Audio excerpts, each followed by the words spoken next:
A lot more than most of us would imagine. When you have a thought, when I have a thought, you know what takes place?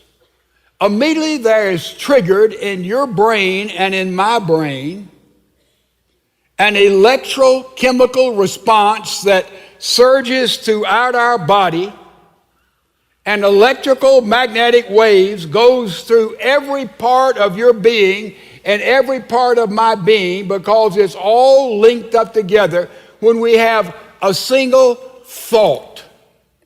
In fact, when you and I have a single thought, over 500 billion reactions take place just that instant with one thought. Now, we've identified only about 2,000 of those reactions, but that's how magnificently we are constructed. And if we could hear these chemical waves and these electric waves as they go through our body with every thought, I think you would hear a mighty symphony being played. A thought, a single thought. In other words, it's almost like your brain and my brain is a kind of laboratory. And when we have a single thought in your brain and in my brain, chemicals are given off and electrical impulses are given off that affect everything about you and everything about me, just with a single thought. Single thought. I have a little book someone gave me entitled, "Who Switched Off My Brain?" The author of this book says it's so important how our brain functions and what we think about. This author says that 87% of all physical and mental illnesses stem and originate with our thoughts. 87%. And her thesis, the author of this book, she says there's only 13% of your illness and my illness, physically, mentally, emotionally, psychologically, etc., comes from our environment, from the food we eat, or from our DNA makeup. Now, I would debate with that study. I think you could reverse it and say, well, what we eat and our environment and our DNA affects our health, and therefore that affects our thought process. So I think it's like arguing the chicken and the egg. Which is more important, the body to wholeness and health, or the mind to wholeness and health? And I don't think anybody knows. The returns are not in. The truth is, we know more about how Saturn relates to Mars way out there in the ionosphere than we know of how your brain and my brain relates to our bodies.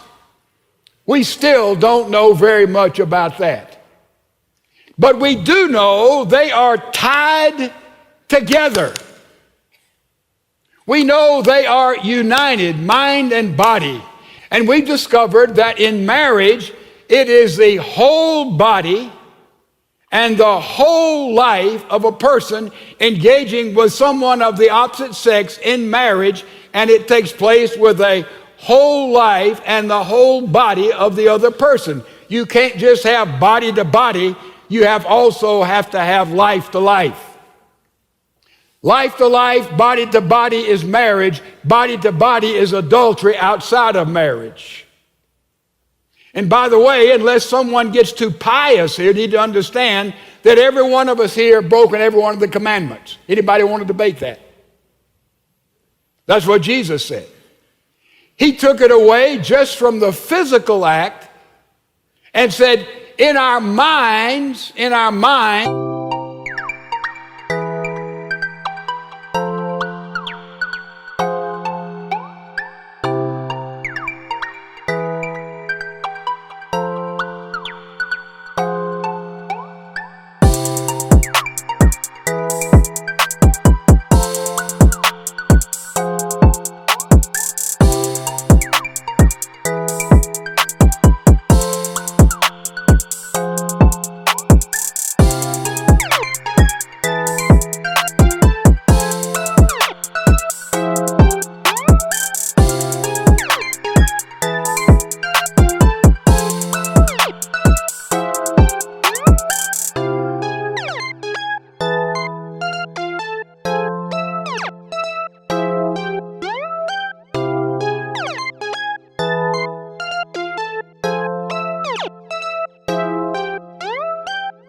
we break this commandment. And he says if we don't clean up our minds, we need to take radical action. It's pretty radical to punch out one eye, isn't it? To cut off one hand. He did not mean that literally. He was saying there are things we have to run from, we have to cut out of our lives in order to be pure, in order to have marriages that grow and sizzle, that are relevant and practical for this 21st century. And so we're talking about adultery. There is mental adultery, there is physical adultery, and the physical adultery is deadlier. We can't really rank sin, though mental adultery is also deadly, but physical adultery plays back into your body and into my body when we commit physical adultery. That's what Paul says, see? That's what Paul says. It affects who you are inside more than any other sin sexual immorality does. To show you how serious it is, there was a group of women, when their kids got in school, they decided they would study French. And so 11 women got in a French class together, and they were one day at a meal, and one of the women, they got close, and they would share their thoughts and share a little extracurricular activity with the other women. And one woman said, well, how many of us, 11 of them, how many of you women have been faithful to your marriage, faithful to your husband, all the time you've been married? And one hand went up out of 11. Now, a woman went home and told her husband, said we were eating together, and named the woman who asked how many have been faithful, and said only one hand went up, and she said that wasn't my hand. And her husband said, what? You've been unfaithful? She said, oh no, I haven't been unfaithful, but I didn't raise my hand. And the husband said, well, why didn't you raise your hand? And she said, I was ashamed. That's like being ashamed that when there's a flu epidemic, you don't have the flu. This is our world. And there's so many kinds of deadly affairs. Look up there. I wanted you to see all the kind of affairs. We put some names. This is not original with me. Some names of affairs. There's the friendship affair. Self-explanatory. There's the office affair. There's be a good neighbor affair.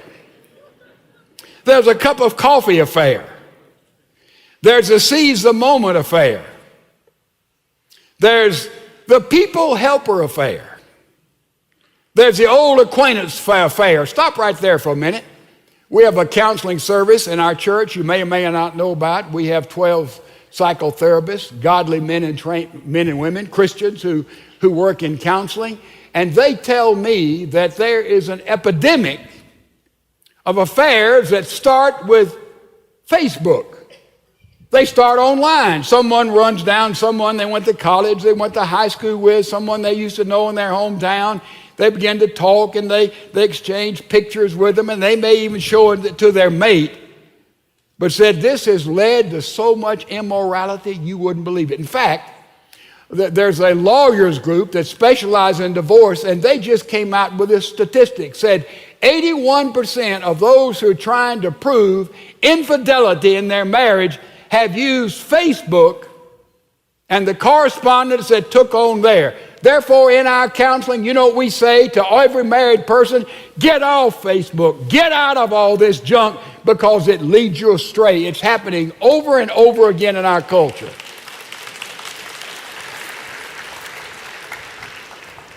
Another kind of affair. That's the old acquaintance. The same interest affair. You know, we like the same things. We're so like money. The Western affair. Let me stop explaining that one. The Western affair is like, you know, the guy who puts a notch in his gun every time he kills somebody, the old Westerns. Well, there's some men who put notches in their belt every time they sleep with a woman. Oh, yeah, very prominent in our culture, sure. And then the last one, the pornographic affair. Primarily men, some women. Did you know that is an epidemic in America? Listen carefully. The 7th largest business in the United States is pornography.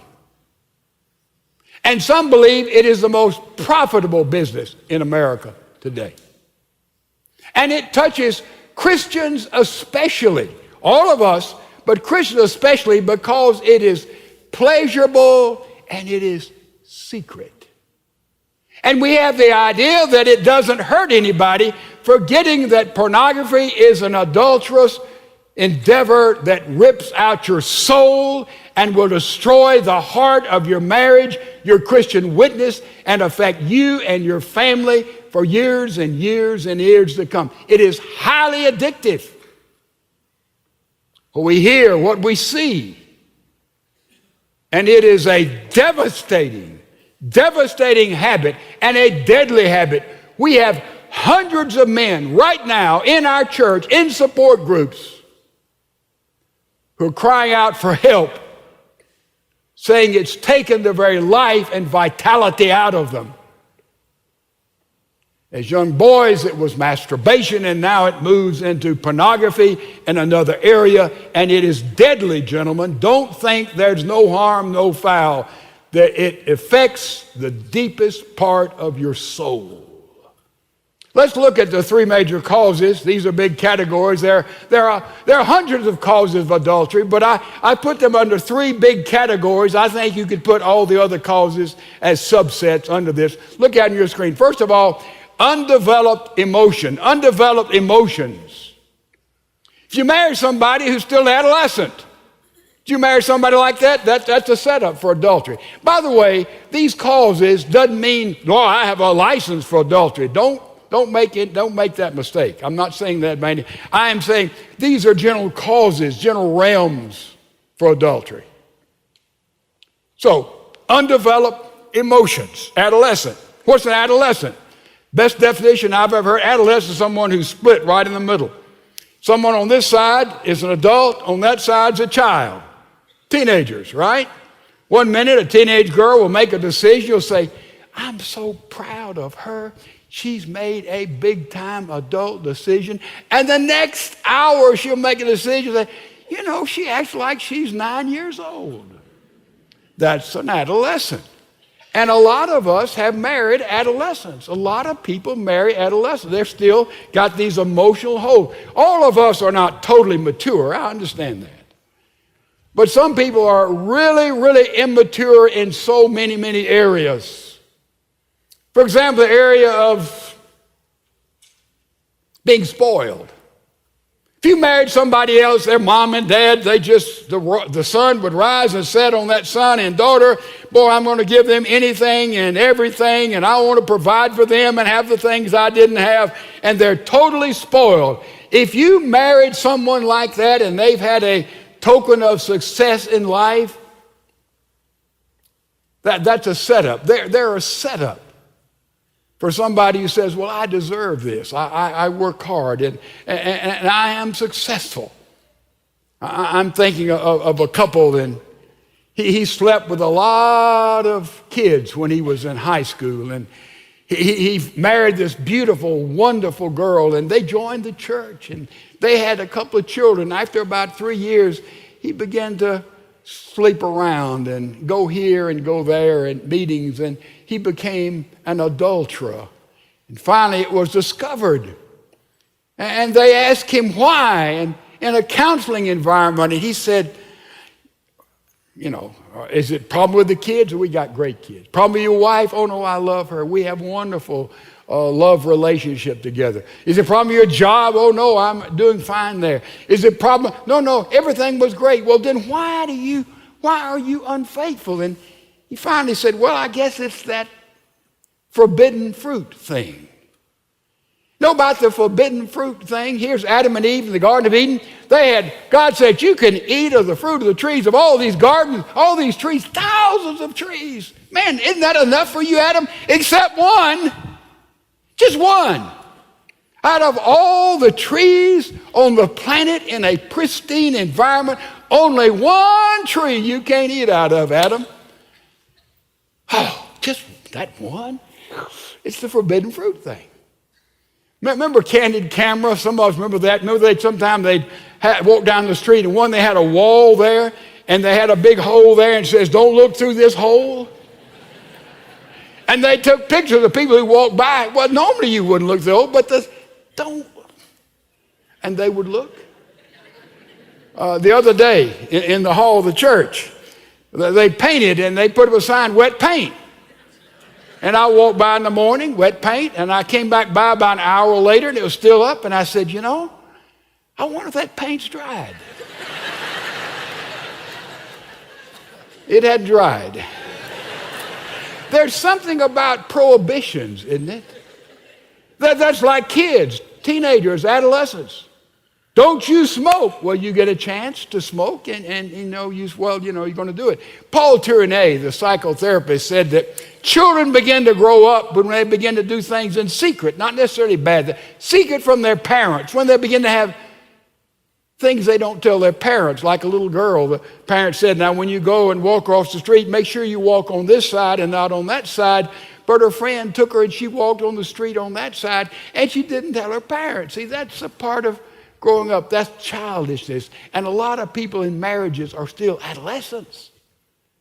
"Oh, I can't do that. That's wrong." Oh, it has unusual appeal as they begin to play that pornograph in your mind, and you play it out in reality and have some rationalization. "Well, my marriage isn't all that I thought it was going to be." You married a kid, an adolescent. Look at the next one. Unresolved conflict. In a lot of families, the way conflict is handled, usually the male, I'm not going to argue, I'm through. We just go into our cocoon, we go into our shell. We're not going to argue. Just go ahead, you have your problem, I'm not going to get with it. And a lot of marriages, when there's unresolved conflict, they're in the ring together and they're boxing, and finally the husband goes in his corner, and the wife goes in her corner, and they stay in their corner. You live your life, I live my life, and they never do really relate until they come in the middle of the ring, exchange a few blows now and then they go back in their corner. Am I speaking to anybody? What should happen? 2 Corinthians 5:18 says, "We are reconciled with God." Jesus Christ gets you and me right with God. Isn't that terrific?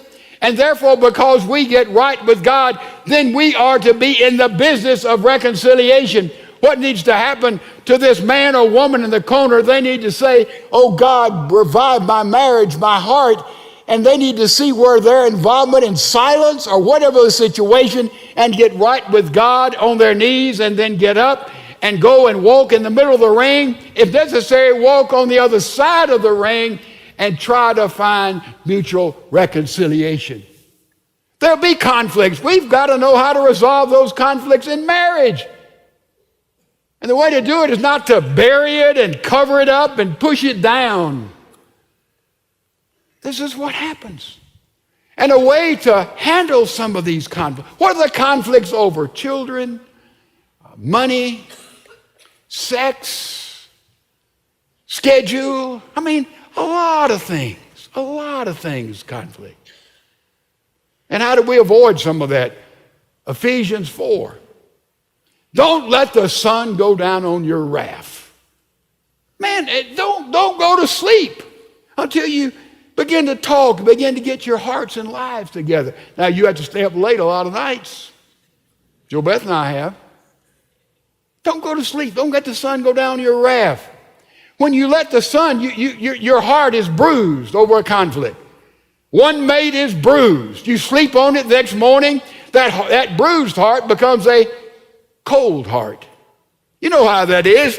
You're nice, but you're just too nice. Cold. Don't look so pious. You know exactly what I'm talking about. Every married person here. It's a bruised heart. You spend the night with that, it becomes a cold heart. You stay with it a week or so, it becomes a hard heart. Now you've intensified the problem. You stay longer than that, it becomes an apathetic heart.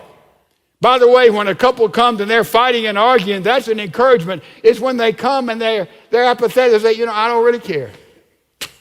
I'm just, I don't. It doesn't matter. Whatever she does, whatever he does, makes no difference. You see, that's when the Holy Spirit really has to do a work. So a lot of unresolved conflict when someone can be with someone else and there's not conflict, no matter what the situation, and there can be intimacy there, there can be sharing there. All of a sudden they end up in bed. It's because they go home and there's so much conflict there. You got to deal with it. Bring it out in the open. Turn the lights on.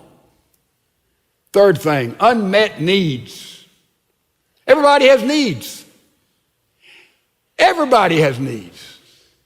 The difference between the Creator and the creature is needs. The Creator, God the Father, God the Son, God the Holy Spirit, they are a self-contained entity, the God is.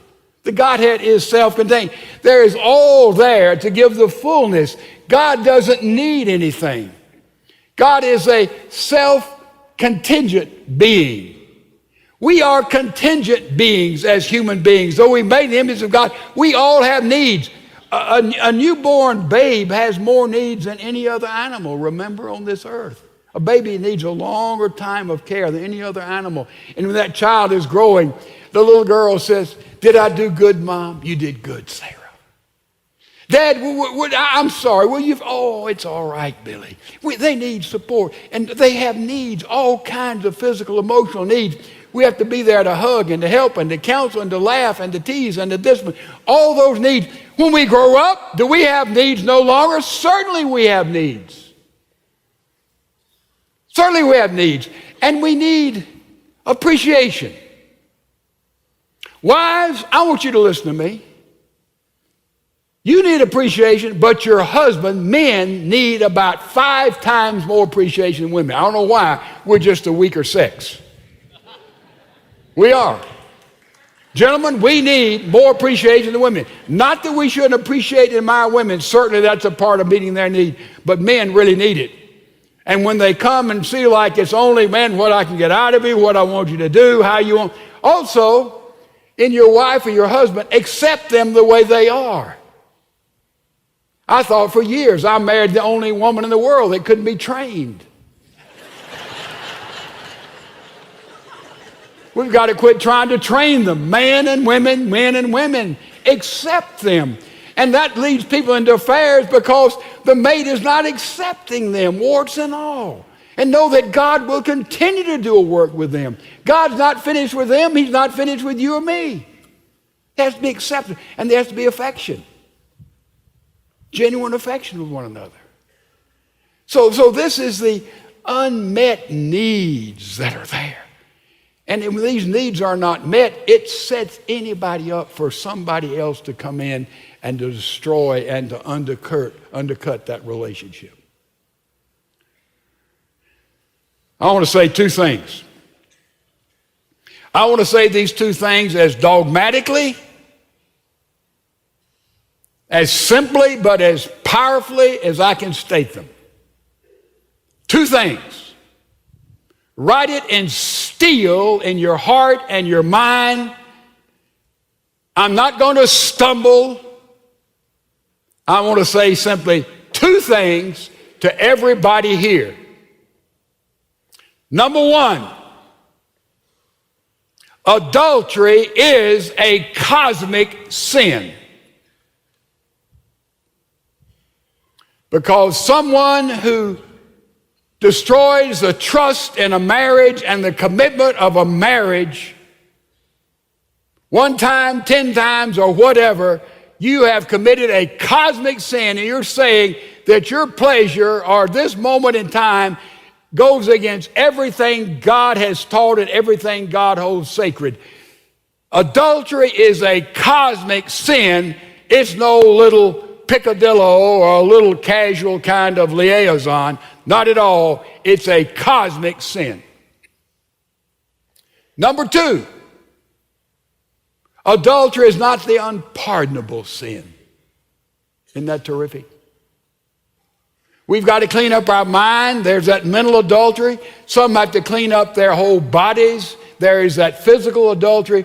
But God is in the cleansing business. If we confess our sin, He is able and just to forgive our sin and to cleanse us of all the trash, including adultery in our lives.